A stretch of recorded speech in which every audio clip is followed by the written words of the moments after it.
ನಮಸ್ಕಾರ. ಧರ್ಮ ಸಂಪದ ವಾಹಿನಿಗೆ ಸ್ವಾಗತ. ಸಮಸ್ತ ನಾಡಿನ ಜನತೆಗೆ ಮಹಾಶಿವರಾತ್ರಿ ಹಬ್ಬದ ಶುಭಾಶಯಗಳು. ಮಹಾಶಿವರಾತ್ರಿ ಹಬ್ಬವು ಅನ್ಯ ಹಬ್ಬಗಳಿಗಿಂತ ತುಂಬಾ ಭಿನ್ನವಾಗಿದೆ.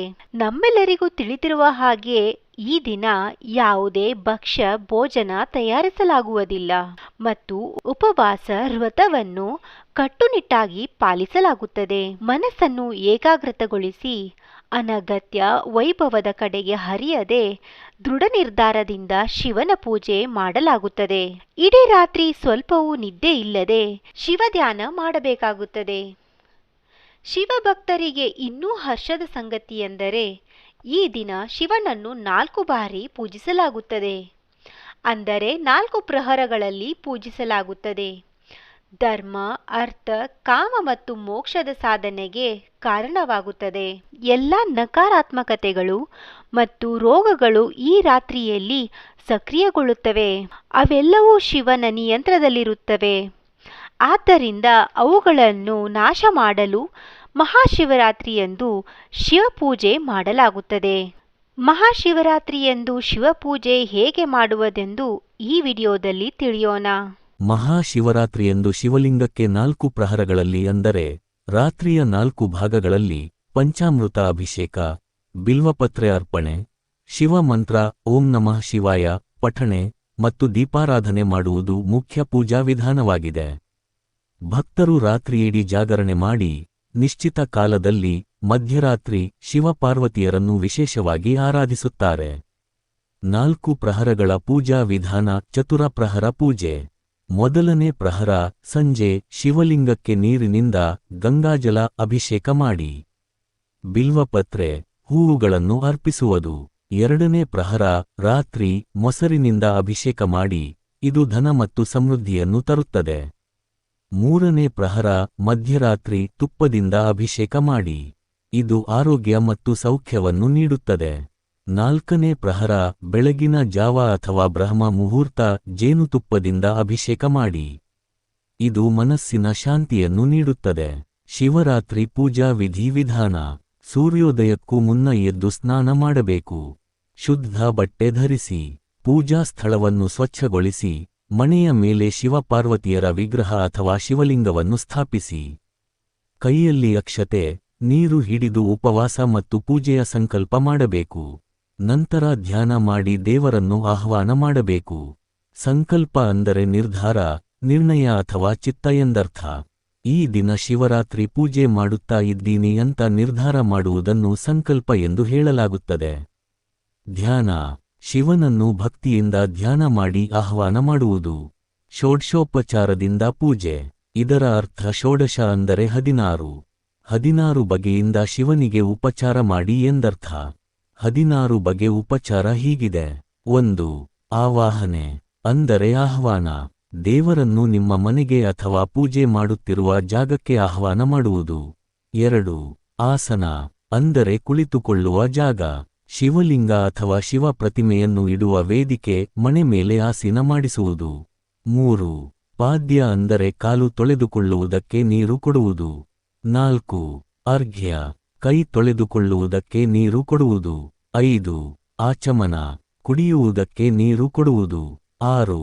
ಅಭಿಷೇಕ ನೀರು ಮತ್ತು ಪಂಚಾಮೃತದಿಂದ ಶಿವಲಿಂಗಕ್ಕೆ ಗಂಗಾಜಲ, ಹಸಿ ಹಾಲು, ಮೊಸರು, ಜೇನುತುಪ್ಪ ಮತ್ತು ಶುದ್ಧ ತುಪ್ಪದಿಂದ ಅಭಿಷೇಕ ಮಾಡಬೇಕು.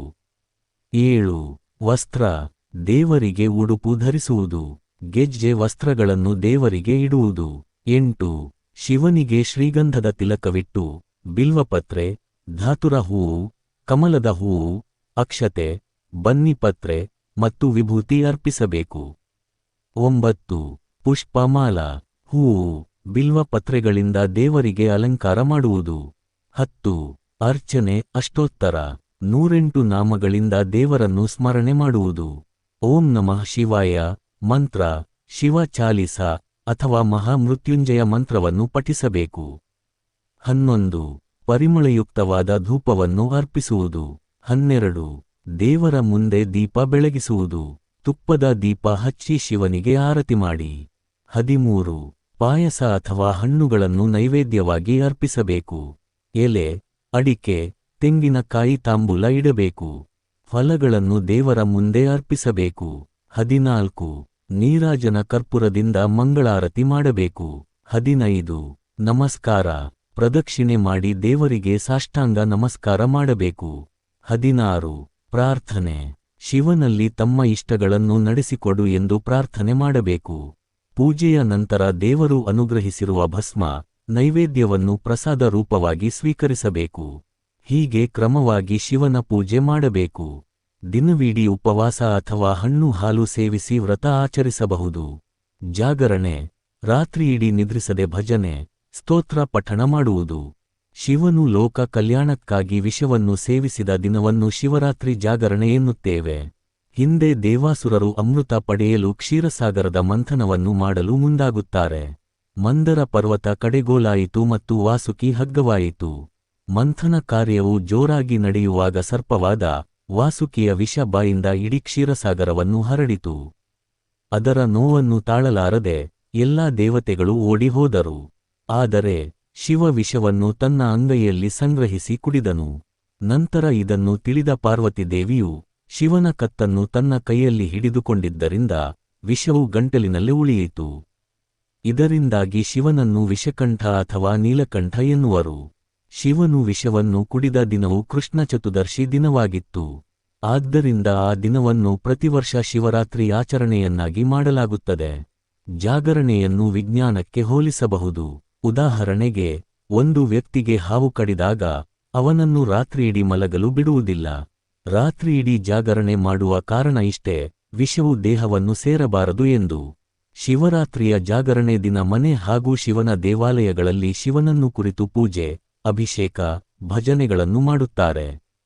ಶಿವರಾತ್ರಿ ದಿನದಂದು ಬಡವರಿಗೆ ಅಥವಾ ಶಿವನ ದೇವಸ್ಥಾನದಲ್ಲಿ ಧಾನ್ಯ, ಹಣವನ್ನು ದಾನ ಮಾಡಬೇಕು.